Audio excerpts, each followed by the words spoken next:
سلامونه جوړ په خیر د ملي ټلویزیون درنو لیدونکو او د رادیو ګران اوریدونکو خپرونې ته ستړي مه سئ. په کرکټ کې د افغانستان ملي لوبډله په دې وروستیو کې ډېره ښه ځلېدلې ده او کرکټ هغه څه دي چې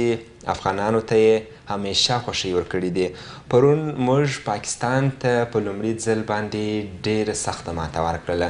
په دې لوبو باندې د افغانستان په ګوټ ګوټ کې د نړۍ په ګوټ ګوټ کې ټول افغانان ډېر خوشحاله سوله. ملي لوبغاړو په رښتیا سره ښه لوبه وکړله او پاکستان یې مات کړی. څو ورځې وروسته موږ نړیوال جام ته ورروان یو. هلته به هم د پاکستان په شمول له نورو ډېرو تکړه لوبډلو سره لوبې ولرو، خو موږ په دې امید باندې یو چې ډېرې لوبې به ګټو. په کرکټ بورډ کې وروستي تغییرات او همدارنګه د کندهار دپاره د کرکټ د لوبغاړو دپاره چې کوم پلانونه موجود دي پر دې باندې به موږ په نننۍ خپرونه کې بحث ولرو. زما سره په خپرونه کې په جنوب لویدیځه حوزه کې د کرکټ بورډ استازی او مسؤل مسعود رحماني میلمه دی. د خپرونې وړاندې کوونکی زه ویس سادین یم. رحماني صاحب خپرونې ته ښه راغلاست. مننه. بسم الله الرحمن الرحیم. اول خو ټولو هیوادوالو ته د روژې مبارکي وایم او دعا کوم چې په افغانستان کې یو داسې سوله راسي چې ټوله افغان ملت سوکاله سي او د دغه ناخوالو څخه او د دغه تپل سوي جنګ و مرګونو څخه تر څنګ یې که درته ووایم چې د دوه اخترونو د درو اخترونو د خوشحالي ځای دی چې پرون مو په یو داسې مورال باندې د یو خپل سرسختي هم په سیاسي لحاظ هم په هر لحاظ چې زموږ ټول افغانان دا زموږ کړېدل دا زموږ ځورېدل هم د دغه ادرسه څخه بولي او هم دي هغه ته مو په داسې لوړ توپیر سره او په یو افغاني غرور او په یو افغاني مراد سره مو ماته ورته ورکړه. ټولو افغانانو ته د پرونۍ بریا چې د پاکستان په وړاندې د افغان اتلانو یا د افغان زمریانو وکړه ترسره یې کړه مبارکي وایم او دعا کوم چې افغانستان همیشه په هر ډګر کې پر خپل دشمن باندې او پر خپل حریف باندې همداسې برلاسی واوسېږي. ډېره زیاته مننه. رحماني صاحب تاسو د کرکټ بورډ استازي او په جنوب لویدیځه حوزه کې د کرکټ بورډ مسؤل یاست. د پرونۍ لوبې په اړه به وږغېږو. ملي لوبډلې پرون څنګه لوبه وکړله؟ د پاکستان سره موږ د دې د ماښام لوبې کړې وي خو په ډېر نه څه به مو وبایللې. دا وارې موږ ډېره له موراله ډکه لوبه وکړله او مهمه لوبه په دې وه چې موږ څو ورځې وروسته نړیوال جام ته روان یو. د دې لوبې د ګټلو لاملونه څه وه؟ بالکل حالت چې په لندن کې یا په انګلند کې د ملي ټیم سره مل افیشلز وه د هغو سره موږ په تماس کې وو. عمومي رئیس صاحب هلته وو د هغه سره په تماس کې وو، د ټیم منیجر سره په تماس کې وو. په عموم کې د تمریناتي لوبې چې بیا د داسې غټ ایونټ لکه د ورلډ کپ هغه ډېرې سختې په دې خاطر چې فل سکواډ لوبول کېږي په هغه کې معنا ټوله څه چې 15 کسیزه لوبغاړي دي هغه ټوله لوبول کېږي. مطلب دا دی چې بیټسمنان یا توپ وهونکي توپ وهنه کوي او بالران یا توپ اچوونکي بالینګ کوي. که ځینې بس ځینې داسې بیټسمنان دي چې هغه سره بیټینګ کوي نو فیلډینګ ته نه راښکته کېږي د هغو پر ځای بیا بل څوک بالینګ کوي نو دا ډېر حیران دغه سخته لوبه ده چې موږ ته داسې لرغونو موږ کوم داسې اپشن نه درلود چې زموږ سره پاته وو خو بیا هم موږ مثال فهمید حسن بالینګ وکړي، په دولت مو بالینګ وکړي، په مجیب مو بالینګ وکړي، همداسې مو په د نورو بیټسمنانو باندې یو کوسمي موږ اضافه کړو په سمي مو بیټینګ کړی دي. خو د پاکستان لپاره ډېره دغه چانس د هغو بیخي ډېر و چې هغه دغه څخه ګټه واخلي ولې د هغو ته ښه ښه لوبغاړي ناست وو او هغه یې دغه استعمال یې کړه، هغه ټول استعمال کړه او په ټولو لوبغاړو باندې یې بالینګ هم وکړي. نو ما چې موږ معلومات وکړي د اولې ورځې څخه په دا جذبه وه چې میدان ته کښته کېدل په دې جذبه کښته کېدل چې موږ نن دا د پاکستان سره 3 ځلې نور مخکې سوي او یو ځلې خو مو هم ځینې ګټلې وه داسې نه وه بیخي هېڅ چا دا فکر نه کوي چې هغه لوبه دي بایلول سي. خو دا ځلې د هغه افغاني مورال سره او د هغه جوش او خروش سره او د هغه ولولو سره چې دوی په زړه کې موږ ټول افغانان یې د دوی دپاره لري میدان ته شوه سوي وه او دا هم ورته ویل سوي وه چې دا زموږ دپاره ورلډ کپ دی، زموږ دپاره ورلډ کپ ګټل دی او رښتیا هم د ټولو افغانانو دپاره خصوصا زه کې خپل پر ځان باندې دغه کوم ماته به د ورلډ کپ ګټلو دغونه خوشحالي نه کې راغله که څنګه چې دا لوبه مو وګټل او په یو ښه مورال مو وګټل او موږ د آیرلینډ د ګټلو سره بیا د پاکستان په ګټلو باندې په ډېر ښه مورال ورلډ کپ ته روان یو د نړیوال جام لپاره چې کوم سکواډ جوړ شوی دی د لوبغاړو ځینې نیوکې پر کېږي په اکثره کسان یې ښه بولي په دې سکواډ کې ځینې لوبغاړي دي چې باید نوی لوبول شوي د دغه کسانو د لوبېدو څخه هدف څه دی یعنې دوی غواړي چې د نړیوال ورلډ کپ څخه وروسته دوی د کرکټ سره مخه ښه وکړي که نه بل هدف شته پکښې زه نه پوهېږم چې کوم لوبغاړي تاسې مثلا نورعلي اوسمي پکښې کې دي چې موږ یې ښه لوبه نه ده لیدلې د دوی په ورلډ کپ کې لوبول څنګه دي نورعلي که داسې فکر وکړي په اوس چون احمدشاه او شهیدي هم راغلي دي د ټیکنیکل لحاظ څخه نورعلي پرفیکټ پلیر دی د افغانستان لپاره چې خپل دی نورعلي څه وخت ښه لوبه کړې ده په مهم وخت کې نورعلي یو اوس د افغانستان لوبې چې دي اوس په تلویزیون باندې دي اکثر وختو کې د افغانستان لوبې پر تلویزیون باندې نه وي موږ نه لیدلې ډېر هېوادوال نه ځینې خبرېدل چا چې هغه ډېره مینه به ورسره درلود د نتیجې او د پایلو د لوبغاړو د رنځونو څخه خبرېدلو تعقیبولې نورعلي تقریبا 2 کاله 2.5 کاله 3 کاله د لوبډلې څخه ډېرې پاتې شوی دي نو حتما به نورعلي راتګ دغه ته لوبډلې ته دا به یو څه وخت ونیسي یا به مثال د ده په پوم کې راتګ به وخت ونیسي خو زه په دې هم نه پوهېږم دا کېدای شي سلیکشن کمیټې فیصله ده چې هغو هر لوبغاړی چې د دې لوبډلې حصه ده هغه ته یوه نه یوه وظیفه ورکول شوې ده هغه یو شي نه یو شي ته د یو شي په نظر کې نیولو سره په لوبډلې کې اچول شوی دي نورعلي تجربه ناکه پلیر دی تمه داسې کېدله چې د انګلند پخوا پیچونه ډېر تیز وه او د بالینګ پیچونه نو په اوپنرانو کې که چیرې موږ ته حضرت په تیز پیچ باندې فلاپېږي نو بیا موږ ته نورعلي په انګلند کنډیشن کې تر نورعلي بل آپشن موږ نه درلودی زما په فکر بل آپشن کرکټ بورډ یا سلیکشن کمیټې نه درلودی دا چې د ورلډ کپ بعد څوک ریټایریږي څوک ون ډے پرېږدي څوک 20 کوي څوک د ټولو فارمټو څخه ریټایریږي دا به هغه د ورلډ کپ بعد بیا به هغه لوبغاړو خپله فیصله وي او زما د سمیع شینواري او د پخواني کپټان اصغر ستانکزي هم خلک ښې هیلې په دې وروستیو کې نه لري سمیع شینواري یو وخت ښه لوبه وکړله د بنګلادیش سره یې ښه لوبه یو وخت کړې وه د هغه څخه وروسته د ده ښه لوبه موږ نه ده لیدلې سمه لوبه یې ونه کړله نو پرون هم سمیع که دغه سو سمیع پارټنرشپ وغځوئ د رحمتشاه بابا پارټنرشپ تر ډېره حده پورې ولاړې د ده د حشمت تر مابین ښه پارټنرشپ وسو او سمیع دغسې په 20 کې هم ډېرې ښه لوبې کړي دي ولې د ده فوم ته په کتو سره بیا ونډې کې ورته ځای ورکول شوی دي ده ته چې سمیع به موږ ته سنګل او ډبل کوي زما په فکر سمیع دا صلاحیت هم لري چې وخت د شاټو راسي شاټونه هم ووي او سمیع که تاسې فکر وکړي د ډېرې داسې ونډې لوبې ور تلویزیون باندې شوي دي د بنګلادیش خلاف شوي دي د نور شوي دي سمیع په سنګلو غلا کولو کې د بلې لوبډلې څخه ډېر مهارت لري همداسې فیلډینګ کې ډېر ښه فیلډر دی نو دا هغه څه دي چې زه به پوهېږم دا زه د سلیکشن کمیټې یا د بورډ دفاع نه کوم دا زه چې فکر کوم چې د دې لپاره به یې په دې کې دته چانس ورکړی دا زما خپل شخصي نظر دی خو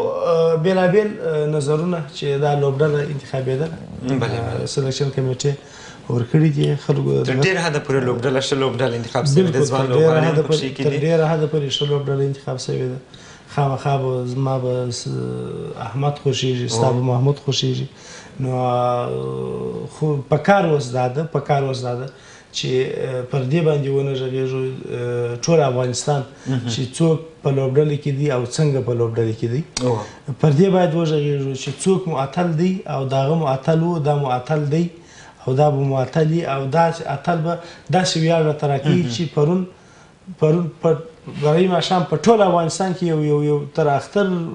تر جشن و تر هرې خوشحالي ور اخوا یو داسې جشن و چې موږ داسې ټول ننداره کوي کنې ټکان کول موږ د دې بدبختي څه لاسو ګریوان په غم کې هم ټکان په شادۍ کې هم ټکان خو بیا هم پرون هغه حال و چې ټول ملت په خوشحال او ښه خبره یې دا ده چې د پاکستان مورال یې دومره ورځي پکې چې په دا ورلډ کپ کې زه فکر کوم چې د پای د خوا به اول را روان او د افغانانو مورال دومره ضعیفه دی دغه کوي سو چې دوی به د دنیا هر ټیم ته په هغه سترګه ګوري لکه زیمبابوې او آیرلینډ ته چې ګوري او نور لوبډلې هم وبېرېدلې چې توپان نوی توپان چې هغه د افغان اتلان دي هغه را روان دی او دا اتلان به یو ډېر غټ اپسیټ په دې ورلډ کپ کې وکړي او د یو ښه مورال سره لوبغاړي ټول تللي او زه کریډیټ د افغانستان کرکټ بورډ عمومي رئیس ورکوم چې هلته ته ورغلی و د لوبغاړو په اتحاد او اتفاق باندې په دا څو ورځو کې موږ خبر یو ډېر کار کړی دی څو واره ساوت افریقا ته تمرینات ته هم راغلی دا اوس هم دغسې نه دي پرېښي ورغلی دي نو دا اتحاد او د اتفاق او د یوې لوبډلې او د یو ټیم نتیجه ده چې انشاءالله مخ ته ځو او مخ ته به روان اوسو د کپتانانو نوي ټاکل کېدل هم ممکن تاثیرات ولري ورلډ کپ د موږ د نوي کپتان سره روان یو د ټي 20 او د ورځنۍ لوبو د ټیسټ لوب دپاره موږ بېلابېل جلا جلا کپتانان وټاکله مثبت تاثیرات به ولري که نه اصغر افغان چې د دې در مخه کپتان و ډېرې لوبې هم ګټلې وي خو اوس ایسته سو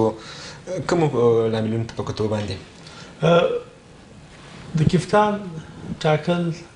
یا د کپتان ایسته کول بل کپتان راولل په دومره مهم دغه کې واقعا هم ډېره غټه پرېکړه نو دا چې ډېر ضرورت پیښ نه شي ادارې ته او اداره ډېره مجبوره نه شي او اداره ډېره تنګه نه شي د دې شي زما په فکر داسې پرېکړه نه کېږي اداره ولې مجبوره شوله نو اسمان به داسې ځینې داسې دغه ضرورتونه چې هغه به د افغانستان په ګټه وه ځینې به داسې ضرورتونه وو چې هغه به د دې ورلډ کپ دپاره د کرکټ په ګټه وه او د افغانستان د ملي لوبډلې په ګټه وه د دوی دننه د لوبډلې د خپل لوبغاړو په انتخابېدو کې او په دې شان کې هغه په ګټه په دغه په ګټه تاسو که د افغانستان کرکټ بورډ د عمومي چیف سلیکټر یا مشر انتخاب کوونکي دولت امازي خبرې اورېدلي په خبري کانفرنس کې چې په کومه ورځ نوی کپتان اعلانوي هغه د یو شي څخه ډېر سر ټکوي چې خپله خبره یوازې د کپتان خبره چلول نور د چا په کول نه کول هغه دا خبره واضح وکړه که څه فکر او چون که زړه سلیکشن کمیټه وایم ده کپتان په خوله باندې لوبډله ټاکل موږ هم دته د آیرلینډ خلاف دغه ورکړی لوبډله ورکړې وه د ده په خوښه باندې وه نو هغه کې تاسې ولیدله چې ډېر شیان دا نه و چې باید نوی شوي کیپر نه و معلوم د چا بیټینګ آرډر نه و معلوم د چا پوزیشن نه و معلوم نو دا داسې یوه ورځ تاسو لوبه وسپله یعنې دا کستان وسپله یو پلان شوې موضوع وه که څنګه کار و خو ما دې باندې خو چې څوک ورسره یي ورسره عمل هلته په خبرې چې دا شی ولې وسو خو دا شی باید نوی شوی په دې خاطر چې موږ اوس یو داسې لوبډله چې پاکستان غوندې چې ورلډ کپ یې هم د 20 ګټلی مې د ون ډې ګټلی دي دا اوس هم پر ښه لمبر باندې په ټول ګلبدین نایب چې نوی کپتان دی او د پاکستان څخه لوبه هم وګټل ورلډ کپ هم دی د کپتان په توګه هلته برخه پکښې کې اخلي هغه ته ډېرې هیلې شته بلکل ګلبدین ته واقعي ډېرې هیلې شته او ګلبدین ته پکار هم دا ده چې خپل کپتاني خپله مشري پر دې لوبډله باندې ثابته کړي او هغه په داسې ثابتېږي چې دی به هم په بیټینګ کې هم په بالینګ کې هم په فیلډینګ کې به خپل ځان څه وړتیا ښیي او اوس ډېر ښه روان دی که تاسې بیټینګ یې نه دی کمزوري شوی پوزیشن داسې پوزیشن د ګلبدین دپاره نه دی چې هغه دې دغسې ګوره ته د آلراونډر څه چې ته د هغه څه د آلراونډر کار اخلې او هغه په شپږم پر اووم نمبر باندې راځي ته به د هغه څه د سنچریان یو د اتیا او د نوي دغه نه کوې توقع نه کوې د ضرورت په وخت کې که تا ته اتیا رنزه پاتې نو ته به د څه دا توقع کوې چې دی ما ته 10 رنزه پر 22 ګیندو یا پر 18 ګیندو وکړي ته د دې څه داسې توقع نه شې کولی چې دی به ما ته 8 رنزه کړي یا 10 رنزه به هغه کړي دا د کرکټ اصول دي آلراونډر ته د رحمتشاه څخه دا توقع لري چې رحمتشاه ته به ماته سینچري کوي، حشمت ته به ماته سینچري کوي یا به اتیا کوي یا به نوي کوي یا به ته زما سینچري کوي. خو ته الراونډر څخه دا توقع نه سې درلودلی چې ته به ماته سینچري کوي یا ته د الراونډر څخه دا توقع نه سې درلودلی چې ته به ماته 15 شپږ اوټه. الراونډر دا کار دی 10 رنزه 40 رنزه درته کوي. هغه الراونډرانو کې فرق دی، څوک هیټر الراونډر دی، څوک همداسې دغه دی. ښه الراونډران چې ولکه جیکالیس یا مثال حفیظ غوندې یو الراونډر راځي، وګوره حفیظ اوپنینګ کوي او چې ډېر راسي تر 1 ډول پورې راځي. جیکالیس د ساوث افریقا د کساس پیا دی، هغه هم الراونډر و چې هغه سینچریانې کولې، خو هغه همیشه د ده دغه جوړ ځای جوړ 1 ډول و. یو اوپنر به اوټ دی به راتلی، همداسې شین واټسن هم اوپنینګ کوي یا به هغه دغه 1 ډول نه تلی. خو ته چې شپږم نمبر بالینګ الراونډر راولې، د بالینګ الراونډر څخه نو تر 10 تر 40 هغه ډېر د کتا ته 40 وکړه پر 28 10 ګندو باندې لکه سینچري چې کړي. همداسې د بالر سره بالینګ الراونډر سره دا توقع نه سي درلودلی چې ته به ماته شپږ واوټه یو اوټه 3 اوټه الراونډر خپل راوند درته دغه کوي. ټولنیز رسنۍ تاسو هم تعقیبوئ چې نور ستاسو د کرکټ بورډ ځینې نور غړي به هم ګوري. پرون چې د پاکستان څخه لوبه وګټل سول، د شهزاد محمدي څخه خلکو ښې هیلې نه درلودلې او دغه تمه هم نه ورسې درلوده چې هغه دې په تېرو لوبو کې هم د پاکستان سره دی ښه نه و ځلېدلی، سټمپ میسول و مثلا سمه لوبه نه کول، یا هم ځینو کسانو ویل چې پرون خوښ شوی نه دی، د ول زه خوښ شولم. په دې اړه لږ وضاحت ورکړئ چې خلک ښه دي پوه شي چې شهزاد ولې داسې کوي. ما کوم خاص شی نه دی لیدلی په دې اړه باندې، خو دا داسې دي چې هلته ته د لوبډلې سره مل یې، هلته د لوبډلې سره یې، نو تا در معلومیږي. اوس دغه ځای کې څه لندن څه زه څنګه قضاوت وکړم چې شهزاد ته رښتیا ورته خوښ وي که نه وي. دی د پاکستان سره سم نه دی ځلېدلی او پرون یې میس هم کوی ډېر، مثلا سټمپونه یې خطا کول او ځینې نور خطاګانې هم وکړلې. دغه شان ولې کېږي؟ در مخه خلکو دا نیوکې کولې چې د دوی کور هم په پاکستان کې دی، په دې خاطر باندې چې دی لامل یې همدا دی چې پر یو چا باندې یو شک کېږي، نو هغه شک په دې خاطر کېږي چې د ده کور په پاکستان کې دی، نو دی کېدای شي د هغه پریشر د وجې څخه دی د داسې یو کار کړی. خو زه فکر نه کوم چې داسې کار به وکړي. زه هم د یو افغان په صفت که ورته وګورم ماته هم خوند نه راکوي، نو شک پیدا کېږي سړي ته. نو کریمز اکثره لوبغاړو ته پېښېږي، دې ته کریمز وایي چې یو دم دې د بدن اوبه یا وچي یا دې د هغې د بدن یو عضلات په دا پښو کې د دا پلو سره دی، دلته یو دم شخ کېږي، نو هغه پېښېږي لوبغاړو ته د لوبو په جریان کې. دا چې خلک دا وایي چې دلته په نور لوبو کې نه دی پېښ شوی، په دې لوبو کې هر مشکل دلته پېښ شي، پاکستان لوبو کې پېښ شي، کېدای شي دا تصادف ډیره مننه رحماني صاحب. خاطر باندې نړیوال ورلډ کپ د افغانستان د ملي ټلویزیون څخه خپریږي او دا لومړی ځل دی چې ملي ټلویزیون مهمې لوبې نشري د افغانانو لپاره په 4 ولایتونو کې په د سیمه ییزو څانګو څه هم خپریږي او افغانان به کولی شي په دې انتن کې هم ملي ورلډ کپ وګوري. د ملي ټلویزیون د دې اقدام او د دا هڅې او د دې کار په اړه د کرکټ بورډ له ادرسه نظر راسره شریک کړئ. عموما کله چې ملي ټلویزیون کې دا نوي تغییرات شوي، کوم رئیس د ملي ټلویزیون چې راغلی دی اسماعیل میاخیل صاحب واقعا هم لایقه سړی، د کوم ورځ چې دی راغلی دی په ملي ټلویزیون کې ډېر نوښتونه رامنځته شوي، په ټولو پروګرامونو کې نوښتونه رامنځته شوي. دا اقدام یې بیخي د ستایلو دی او موږ کرکټ بورډ څو ځله پر دې باندې خبرې کړې دي چې ملي ټلویزیون ښه کامرې هم لري، امکانات هم لري، د یو ځای کې د لایو دغه هم لري، توان هم لري، او بیا ښه خبره دا ده چې په ټوله ولایتونو کې نمایندګانې لري، هلته خپل امریتونه لري. نو که چیرې ملي تلویزیون یو خو دولتي تلویزیون دی، ګټه او دغه ټوله دولت ته ځي، او بیا د داسې خلکو مسلکي خلکو په لاس کې دی او مسلکي خلک پکې کار کوي. رښتیا موږ هم ډېر ورته خوشبینه یو، هېوادوال هم ډېر ورته خوشبینه دي، او زه باوري یم چې دا ځل به ملي تلویزیون د هر تلویزیون په ښه توګه دغه د ورلډ کپ نشرات ترسره کړي، او دا یې واقعي هم ستر ګام دی، او ټوله درمخ به په دې برخه کې څه مشکلات موجود وو چې د نورو ټلویزیونونو څخه به تاسې نشرولی یا به هم تلویزیونونه پیدا کېدی چې هغه نشر کړي وای درمخ په دې برخه کې په دې برخه کې ډېر مشکل به و چې موږ به یو تلویزیون دې ته اماده کوی چې ته راسه زموږ لوبې نشر کوي یا راسه ته دغه لوبې نشر کوي یا د ورلډ کپ یا د سیریزو ده حال دا چې دا لوبې دوی نشروي باید دوی موږ ته پیسې راکړي بالکل و دوی چې د کرکټ هر لوبه دغه کې د هر هېواد چې کوربتوب یې د هر هېواد باید هغه هېواد ته پیسې ورکړي په مقابل کې دلته دا خلک به د اصل نه پوهېدل په مقابل کې به موږ مجبور وو چې دوی ته پیسې ورکړو چې زموږ لوبې دغه کړي خو دا شی به د منځه ځي نور به ښه خبره دا ده چې داسې تلویزیون په سیالۍ کې ولویږي لکه ملي تلویزیون چې زموږ د معلوماتو له مخې تاسو ته خو بهتره معلومه ده چې موږ ته څومره معلومه ده ملي تلویزیون ډېر امکانات لري او موږ د ملي تلویزیون سره په ګډه دا کار کوو دې باندې موږ په مرکز کې خبرې کړې دي چې د ملي تلویزیون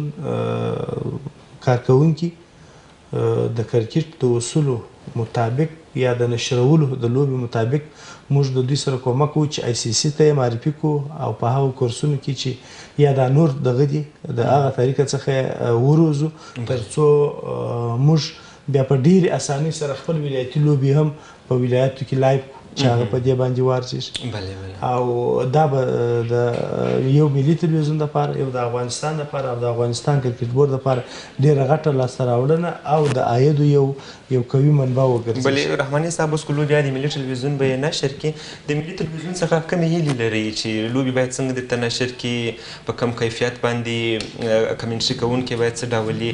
ممکن کرکټ بورډ هم ځینې غوښتنې او ځینې هیلې ورڅخه ولري لوبه خو نشرېږي هر تلویزیون کولی شي ناشرې کړي د یوازې خواهش مو هم دا دی چې د نور تلویزیونونو لپاره کم نن فریکونسي بدله شوله نن ورکه شوله په عادي امتن کې نه راځي په دا بل امتن کې نه راځي په ډینالو ورته وایي چې شي ورته وایي پر دغه باندې ورک شو دغه شان ته باید جدي دغه وسي نظر وسي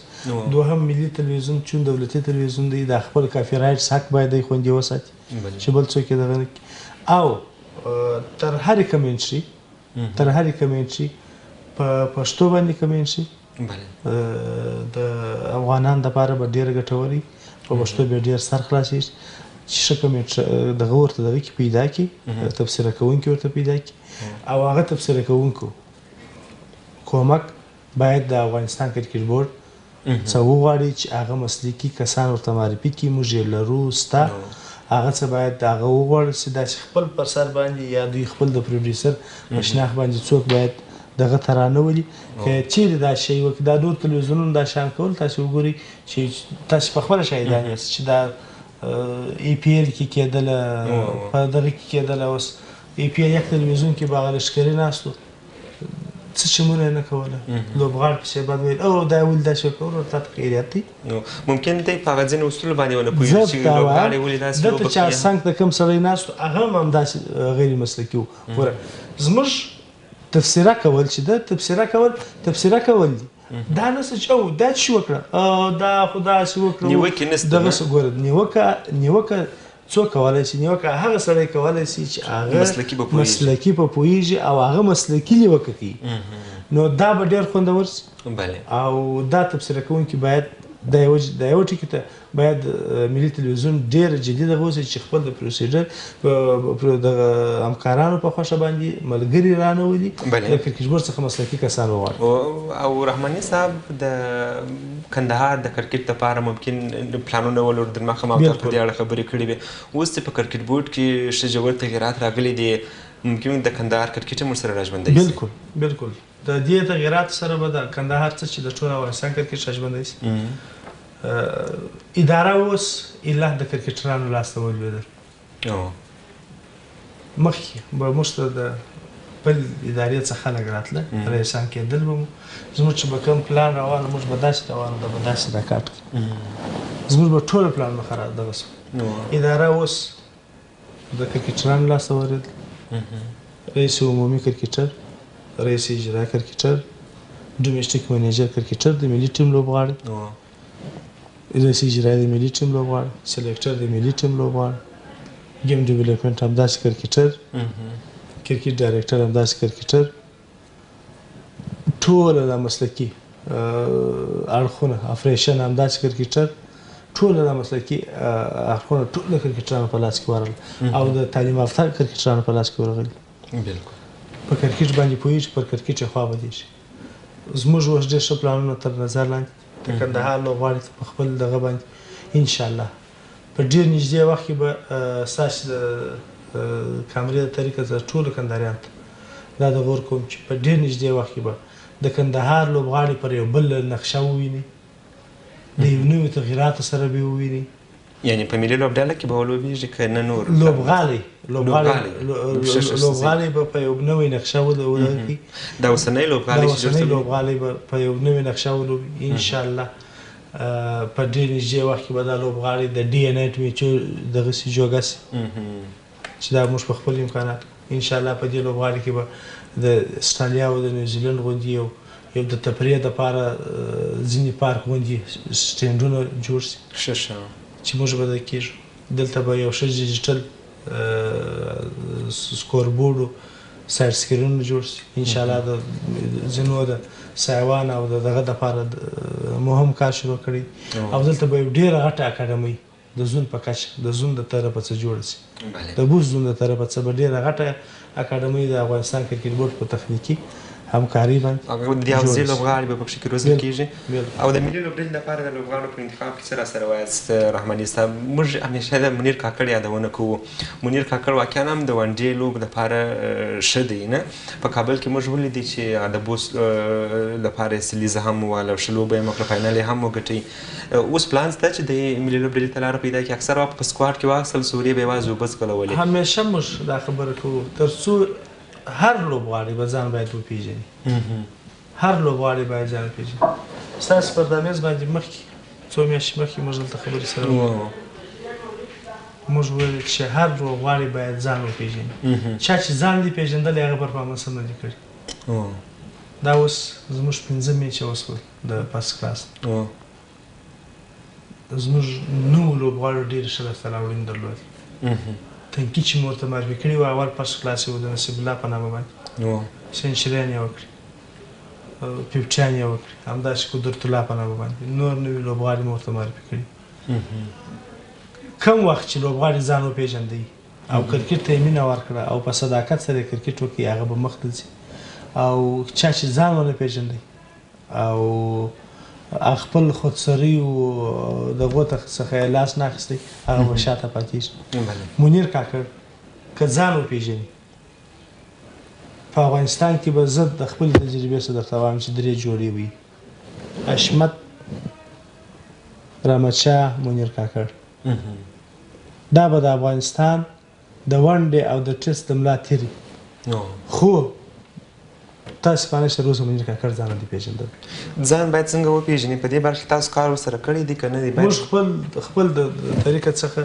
نهایي کوشش کړی موږ خپل د طریقه څخه هیڅ داسې لاره مو نه ده پرېښې هیڅ یوه ذره لاره نه ده پرېښې چې هغه کوشش مو د سره نه دی کړی نو اوس هم بیا هم کوشش کوو بیا هم زاري ورته کوو چې باید ځان وپېژني نو که منیر کاکړ ځان وپېژندی چې زه څوک یم نو منیر کاکړ ما تاسو ته ویل چې رحمتشاه د افغانستان کې به 20 داسې یو ګیم دی چې هغه دغه دی موږ داسې پوهېږو چې هغه ښه جالبه ګیم دی خو اصلي کرکټ ټیسټ او ون ډې دی صحیح تخنیکي او مسلکي ټوله دغه دنیا چې هم ګوري چې ګوره T20 کرکټر ته څوک پلیر نه وایي کرس ګیل ته څوک پلیر نه وایي دا پلیر ښه هیټر خو ون ډې به په چا افغانستان د افغانستان د کرکټ د ملي ټیم لا تیر به دغه 3 نفر وي حشمت منیر او ډېره مننه رحماني صاحب وروستۍ پوښتنه در څخه کوم لنډ جواب که راکړئ د نړیوال ورلډ کپ دپاره موږ په کوم پلان باندې روان یو لوبې به ګټو فاینل ته به ځو که به ورلډ کپ ګټو دا کومه داسې خاص جالبه خبره نه ده ګوره تاسو فکر وکړئ پاکستان تیر چمپیون ټرافي وګټله هغه مینې ورلډ کپ چمپیون ټرافي چې وګټله پاکستان په دې دغه نه ورغلی چې موږ یې ګټو حتی پاکستان په دې مورال هم نه ورغلی. هغه د پاکستان لوبډله داسې وم نه ماته لوبډله وه، ماته او کړوپه لوبډله وه چې هسې د سرفراز په غاړه کې ور واچول چې ورشه ته دا بوځه. هغې لوبډلې دغه وګټي ورلډ کپ وګټي. یعنې موږ مهیلي امیدونه لرو. بلکل. استرالیا د ګټلو په نیت راغلي، انډیا د ګټلو په نیت راغلي، انګلند د ګټلو په نیت راغلي. او د دنیا مبصرین وایي چې پاکستان دا 4 هیوادونه چې دي دا ټاپ هیوادونه دي. خو زه دا 3 منم چې ټاپ هیوادونه دي. پاکستان نه منم چې ټاپ هیواد. زه د دې تر دې ټولو قوي خپله لوبډله بولم، ولې موږ وږي یو د کرکټ. موږ د ګټلو وږي یو. یعنې په دا 4 ټاپ هیوادونو کې موږ هم شامل یو. پاکستان پر ځای باندې موږ بلکل په 4 ټاپ هیوادونو کې شامل یو. موږ بلکل په ورلډ کپ ته د داسې مورال سره ځو چې موږ تر 19 هیوادو تر یوه هم کم نه یو. ډېره زیاته مننه رحمان سکور مودان. درنو لیدونکو ستاسو ټولو څخه مننه چې زموږ خپرونه مو تر وروستیو وکتل. د خدای په امان تر بلې خپرونې پورې.